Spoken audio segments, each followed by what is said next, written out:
Hello guys! Ngayon maglalagay tayo ng langis sa ating Vulcan 650. Tapos na natin i-drain yung langis dyan, at saka napalitan na rin ng bagong filter. Ngayon lalagyan natin siya ng Shell Advance 10W40.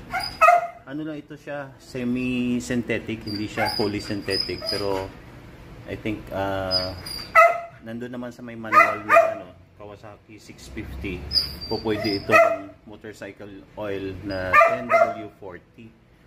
Meron tayong ibang choices nito, yung 2050, pero medyo malapot yun siya na uri ng langis.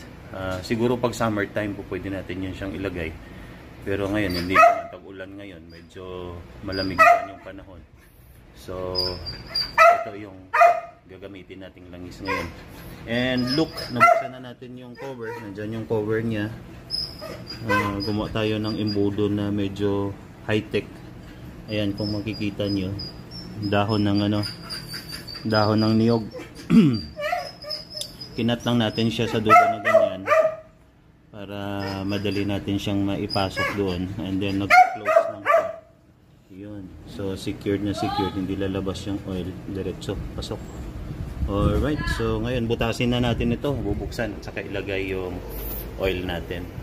Okay guys, yung langis natin 1 liter at saka 0.8 liter, kasi yung Vulcan 650 natin nakalagay dun sa manual na sa 1.8 liters lang yung langis niya, kaya ito 800 ml saka 1 liter. So kung bibili ka ng 2 litro, mayroon kang sobra na at least mga 200 ml. Pwede mo siya magamit pang langis-langis sa kadena, pero sayang naman, pera din yan.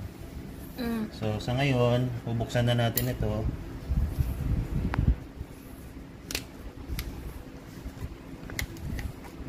Medyo matigas siya. And then dito yung malaking butas. Butas lang tayo dyan, and then lagyan natin ng konting daanan ng hangin. Alright, so kung okay na yan siya, pwede na natin siyang ilagay dito sa ating simplified na opya. Ayun, medyo talaga siya, hindi siya malapot, no, kumpara sa 2050. So kung mapapansin nyo, dire-diretso lang talaga yung yung langis sa ginamit nating coconut funnel. Alright, okay na, thank you.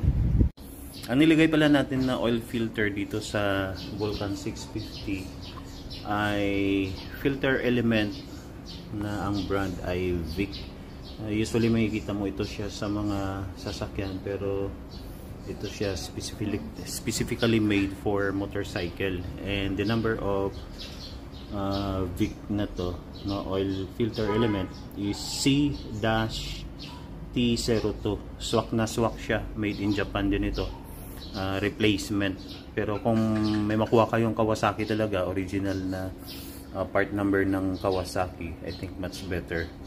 Kaso dito kasi sa atin medyo siguro hanapin mo pa or doon ka kukuha mismo sa may Kawasaki na kasa, no? Pero sa market kasi mahirap maghanap ng filter element na yun, kaya ito pinakamadali. Actually Lazada lang ito, meron din sa Shopee.